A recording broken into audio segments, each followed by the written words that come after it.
నమస్తే అండి. కే సత్యవతి భక్తి పాటల ఛానల్కు స్వాగతం. 17వ అధ్యాయము.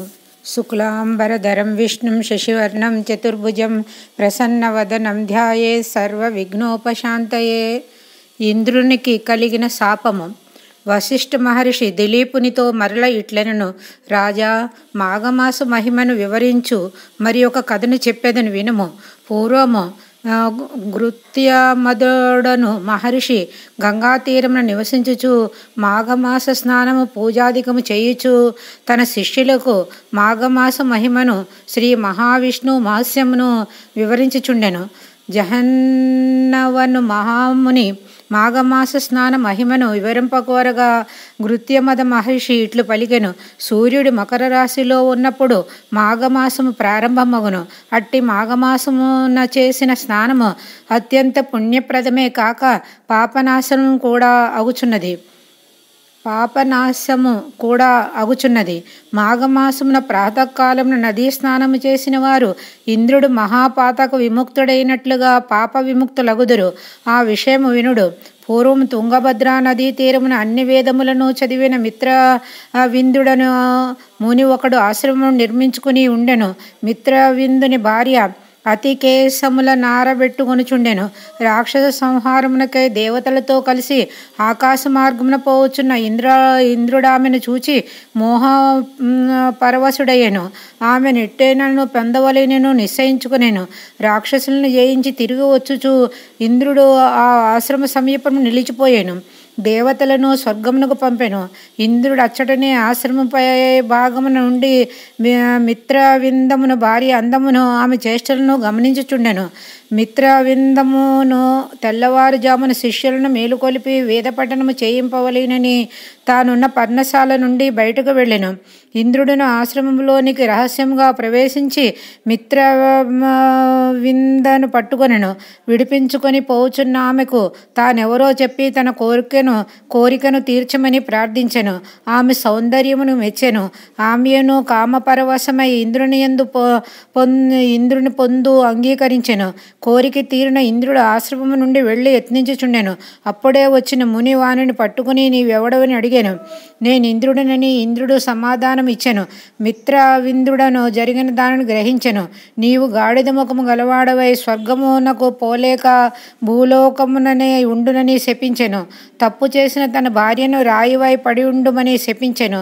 ఆ చోటును విడిచి గంగా తీరమును చేరి అచ్చట తపమాచరించి యోగశక్తిచే దేహమును విడిచి పరమాత్మలో లీనమయ్యెను. మునిశాపము వలన ఇంద్రుని ముఖము మాత్రమే గాడిద ముఖమై ఉండెను. మిగిలిన శరీరము మామూలుగానే ఉండెను. అచ్చట నుండుకు సిగ్గుపడి పద్మగిరి అను పర్వతమును చేరి అచ్చట గుహలో నుండి అచ్చటనున్న గడ్డిని తిని కాలమును గడుపుచుండెను. అతడట్లు 12 సంవత్సరములు గడిపెను. రాజులేని స్వర్గముపై రాక్షసులు దండెత్తి వచ్చి దేవతలతో యుద్ధం చేయుచుండిరి. దేవతలు రాక్షసులతో యుద్ధము చేయలేకపోయిరి. తన ప్రభువు ఇంద్రుని వెతకసాగరి. ఇంద్రుని కనుగొనలేకపోయిరి. స్వర్గమునకు తిరిగి వచ్చిరి. రాక్షసులు మరల వారిని తరిమి కొట్టిరి. దేవతలు ఇంద్రుని వెతుకుచు నదీ తీరములందు సముద్ర తీరమునందు తిరుగుచుండిరి. అప్పుడు మాఘమాసమొకటిచే మాఘమాసమున నదీ స్నానము చేసి మునులకు నమస్కరించి మీరు తిరిగి వచ్చి మునులను చూచిరి. మాఘమాస మహిమను ముచ్చటించుకొనుచున్న మునులకు నమస్కరించి మీరు చేయి వ్రతమేమి, దాని వలన వచ్చు ఫలమేమి అని ప్రశ్నించిరి. మునులు వారికి ఇట్లనిరి, దేవతలారా వినుడు. మేము చేయి వ్రతము మాఘమాస వ్రతము. సూర్య మకర రాశి యందుండగా ప్రాతకాలమున నదీ తటాకాదులయందు స్నానము చేయుటకు శ్రీ మహావిష్ణువు పూజ, పురాణ పఠనము, యథాశక్తి దానము. దీనివలన దుర్లభమైన మోక్షము కూడా సులభమగును. మాఘమాసమున చేసిన మాధవ స్మరణ సర్వ పాపములను నశింపచేయును. మాఘమాస స్నానము పూజ మున్నగునవి చేయువారి అదృష్టము అంతయు అదృష్టమనంతము. మాఘశుద్ధ చతుర్దశి యందు గోదానము, వృషోత్సర్జనము, తిలదానము, అపూపదానము, పాయసదానము, వస్త్ర కంబళముల దానము విష్ణులోక ప్రాప్తిని కలిగించును. శ్రీ మహావిష్ణువు దయవలన సర్వలోకములు సులభములై ఉండును అనుచు మునులు దేవతలకు మాఘమాస మహిమను వివరించిరి. దేవతలను దివ్య మునుల మాటలు విని మాఘస్నానమును సముద్రమును చేసి శ్రీ మహావిష్ణువును అర్చించిరి. వారికి శ్రీ మహావిష్ణువు సాక్షాత్కరించను. మొట్టమొదట జగద్గురువు అగు శ్రీ మహావిష్ణువు మృదువైన శరీరము, చతుర్భుజములు కలిగి ఉండెను. శంఖ చక్ర గదా పద్మములను 4 చేతుల యందు పట్టెను. పచ్చని వస్త్రమును ధరించి కిరీటముతో మరింత మనోహరముగా నుండెను. కంకణములు, హారములు, వైజయంతిమాల మున్నగు అలంకారములను ధరించి గంభీర మనోహర రూపంతో నుండెను. ఇట్లు సాక్షాత్కరించిన శ్రీ మహావిష్ణువును దేవత ఇట్లు స్తుతించిరి. స్వామి, నీవు జగములకే గురువువు, వేదవేద్యుడువు. నీ అనుగ్రహం లేనిదే ఎవ్వరునూ నిన్నెంతటి వారైనను ఎరుగజాలరు. చతుర్ముఖములు గల బ్రహ్మ, వ్యాస మహర్షి నీ పాదముల మహిమను స్తుతించి కృతార్థులైరి. అట్టి నీకు నా నమస్కారములు స్వామి. నీవు ఆనంద సముద్రమున పెంపొందించు చంద్రుడవు. నీకు నచ్చిన ఉత్తమములైన వారికి స్వర్గమును మోక్షము అనుగ్రహింతువు. సమస్తమును నీచే వ్యాప్తమై ఉన్నది. నీవు సత్యద్రూపుడవు, సత్యవాక్కువు స్వామి. ఇట్టి నీకు నమస్కారము. నీవు త్రిమూర్తి స్వరూపుడవై సృష్టి స్థితిలయముల నిర్వహించుచున్నావు. సర్వ సృష్టి నశించి జలమయమైనప్పుడు మర్రి ఆకుపై పరుండి చిదానంద స్వరూపుడవై ఇందువు. పరమాత్మ స్వరూపుడవైన నిన్ను నీవు తప మరెవ్వరునూ ఎరుగజాలరు. కర్మ, ప్రకృతి, గుణభేదములు అనుసరించి సృష్టించి వాని ఎందు ఆసక్తుడవై ఉన్నట్లుండి నిరాసక్తుడవై అద్వితీయ రూపమునున్న నీకు నమస్కారము. సర్వవ్యాప్తుడవైన నిన్నెవరునూ ఎరుగజాలరు. బ్రహ్మ, ఇంద్రుడు మొదలైన దేవతలు, పంచభూతములు అన్నింటినీ సృష్టించిన వాడవు. నీవే ధ్రువుడు, నారదుడు, ప్రహ్లాదుడు, ఉద్ధవుడు మొదలగు ఉత్తమ పురుషులు మాత్రమే నిన్నెరిగి సేవింపగలరు. నీవు జగములకు గురువు. జగములను నీవే మాట, మనసు మున్నగు వానికి అందని నీ రూపమును నిన్ను స్తుతించుట తప్పేమియూ చేయజాలని వారము. నాయకుడగు ఇంద్రుని కోల్పోయి రాక్షసులసే అవమానింపబడిన మమ్ము రక్షింపము అని దేవతలు పలు రీతుల శ్రీ మహావిష్ణువును స్తుతించిరి. దేవతల యందు జాలిపడిన శ్రీమన్నారాయణుడు వారికి ప్రసన్నుడై ఇట్లనెను. దేవతలారా, ఇంద్రుడు మునిశాపంచే దివ్య శక్తులను కోల్పోయి గాడిద ముఖము కలవాడే పద్మగిరి గుహలలో సిగ్గుపడి దాగి ఉన్నాడు. అతడు ముని భార్యను మోహించి ఆమెను అనుభవించి దోషము చేసి మునిశాపమును పొందెను. పద్మగిరి గోకర్ణ సమీపన ఉన్నది. పరమ పవిత్రమైన మాఘమాసమున అర్ధోదయ పుణ్యకాలమున గర్ధభ ముఖ్యుడైన ఇంద్రునిచే నదీ స్నానము చేయింపుడు. అందువలన ఇంద్రుడు గాడిద ముఖమును విడిచి మంచి ముఖము గలవాడై పూర్వం వలె దివ్య శక్తులను పొంది మిమ్ము రక్షింపగలడు. కావున మీరు వానిచే మాఘమాస అర్ధోదయ పుణ్యకాలమున నదీ స్నానము చేయింపుడని చెప్పెను. దేవతలను శ్రీ మహావిష్ణువు మాటలు విని విస్మితులైరి. స్వామి, మునిశాప పీడితుడైన ఇంద్రుడు కేవల మాఘస్నానముచే స్వస్థుడగునా? విచిత్రముగానున్నదని పలికిరి.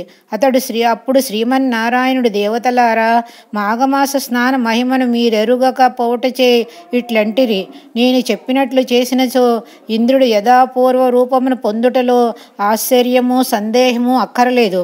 పూర్వము విశ్వామిత్ర మహర్షియు ఇంద్రుని వలె పాపము చేసి కపిముఖుడై మాఘస్నానం చేసి పూర్వస్థితి పొందినని చెప్పాను. ఆ మాటలకు దేవతలు మరింత ఆశ్చర్యపడిరి. ఆ వృత్తాంతమును చెప్పుమని శ్రీమన్నారాయణుని కోరిరి. అప్పుడు విష్ణువు ఇట్లు పలికెను, వినుడు. పూర్వం విశ్వామిత్ర మహర్షి ప్రదక్షిణము చేయుచు గంగా తీరమునకు వచ్చెను. మాఘమాస కాలమొకటిచే గంధర్వులు, విద్యాధరులు మున్నగు దేవజాతుల వారును తమ భార్యలతో కలిసి గంగా స్నానం చేయవచ్చిరి. అట్లు వచ్చిన వారిలో గంధర్వ దంపతులను కలరు. భర్తయగు గంధర్వుడు మాఘమాసం నదీ స్నానము చేయుచు భార్యను కూడా నదీ స్నానము చేయుటకు రమ్మని పిలిచెను. భర్తతో భూలోకమునకు వచ్చి గంగా తీరమున చేరిన ఆమె, ఈ చలికాలంలో నాకు చన్నీటి స్నానము బాధాకరము, నేను స్నానము చేయజాలను, మీకు శక్తి ఇష్టము ఉన్నచో మీరు చేయుడని గంగా స్నానం నిరాకరించెను. గంధర్వుడు ఎంత చెప్పిననో వాని భార్య భర్త మాట వినలేదు, స్నానము చేయలేదు. గంధర్వుడు మిగిలిన వారితో కలిసి స్నానము చేసెను. గంధర్వుని భార్య మాఘమాస స్నానమును దూషించి నిరాకరించుటచు ఆమె దివ్య శక్తులను కోల్పోయెను. స్నానము చేసి తిరిగి వచ్చి తమ లోకమునకు తిరిగి వెళ్ళు సందడిలో గంధర్వుని భార్య మిగిలిన వారు గమనించలేదు. దివ్య శక్తులతో గంధర్వాదులు తమ లోకములకు వెళ్ళిరి. గంధర్వుని భార్య గంగా తీరమున దివ్య శక్తులను కోల్పోయి అసహాయురాలై తిరుగుచుండెను. భూప్రదక్షిణము చేయుచు గంగా తీరమును చేరిన విశ్వామిత్రుడు గంధర్వకాంతను చూచి మోహపరవశుడే బలాత్కారముగా ఆమెను అనుభవించెను. దివ్య శక్తులను కోల్పోయి నిస్సహాయురాలై ఆమెయు ఏమీ చేయలేని స్థితిలో నుండెను. ఆమెను బలవంతముగా అనుభవించిన తరువాత విశ్వామిత్రుడు పశ్చాత్తాపం చెందెను. కానీ పనిచేసి పశ్చాత్తాపం చెందినచో ఏమగును? తప్పు చేయకముందుండవలసిన జ్ఞానము తప్పు చేసిన తర్వాత వచ్చినచో ఏమి ప్రయోజనముండును?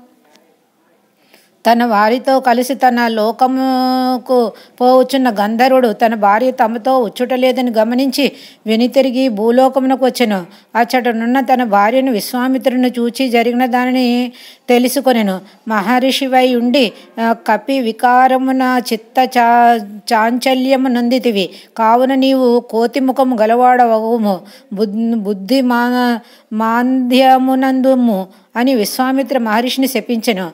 భార్యను చూచి పవిత్ర గంగా స్నానమును విడిచి పరపురుష సాంగత్యమును ప్రతిఘటింపగా పొందుడిచే నీవి గంగా తీరమున పాషాణ రూపమున ఉండమని శపించెను. తన లోకమునకు తిరిగి వెళ్ళెను. విశ్వామిత్రుడును గంధర్వ భార్యయు శాపము చే కోతిముఖము గలవాడై మందబుద్ధి అయి తిరుగసాగెను. గంధర్వుని శిలారూపము పొందెను. ఇట్లు కొంతకాలము గడిచిన తరువాత త్రిలోక సంచారియకు నారద మహర్షి అచ్చటకు వచ్చి విశ్వామిత్రుని దురవస్థను చూచెను. అంతటి మహర్షి ఇట్లేమేను అని ఆశ్చర్యపడెను. దివ్య దృష్టితో జరిగిన దానిని తెలుసుకొనెను. అయ్యో, ఈ విశ్వామిత్రుడు ఎంత గొప్పవాడు! మునులందరూ ఇతని దీక్షను ప్రశంసిస్తురు. ఇంతటి విశ్వామిత్రుడే మన్మథుని వికారము అణుచుకొనలేకపోయినప్పుడు మరి మన్మథ వికారము నిగ్రహించుకొనగలవాడెవడుండునని పలు రీతులు విచారించెను. విశ్వామిత్రునిపై జాలిపడెను. విశ్వామిత్రుని శాప నివృత్తుకు స్వస్థతకును సంకల్పము చేసి నారదుడు విశ్వామిత్రుని కొరకు వాని పేరున మాఘమాస స్నానమును పూజాధికమును నియమనిష్టములతో నిర్వర్తించెను. దేవతలారా, నారదుని వ్రతానుష్ఠానము చే నేనును మహావిష్ణువు సంతుష్టుడనైతిని. నా అనుగ్రహమున విశ్వామిత్రుడు శాప విముక్తుడయ్యాను. మునిపిటి కంటే మరింత బాగుండెను. స్వస్థుడైన విశ్వామిత్రుడు శాప విముక్తి నంది నారదునకు కృతజ్ఞతలు చెప్పాను. పిమ్మట వారిద్దరును నియమనిష్టలతో పవిత్ర గంగా స్నానము ఆచరించిరి. తమ కమండలములోనున్న పవిత్ర జలమును పాషాణముపై జల్లిరి. పాషాణ రూపమును విడిచి గంధర్వకాంత పూర్వరూపమును పొందెను. పోయిన దివ్యశక్తులు పొందెను. గంధర్వ స్త్రీ భక్తితో గంగా స్నానము దివ్యశక్తులను పొంది చేసి తన లోకమునకు తిరిగి వెళ్ళెను. దేవతలారా, మాఘస్నాన మహిమాటలకు అందదు, చాలా గొప్పది. కావున మీరు గాడిద ముఖం కలిగి సిగ్గుపడి పద్మగిరిలోనున్న ఇంద్రునిచే మాఘస్నానం చేయింపుడు. అప్పుడు అతనికి శాప విముక్తి అగునని శ్రీమన్నారాయణుడు దేవతలకు ఇంద్రుని శాప విముక్తికి ఉపాయము సూచించెను. నమస్తే అండి, ధన్యవాదములు.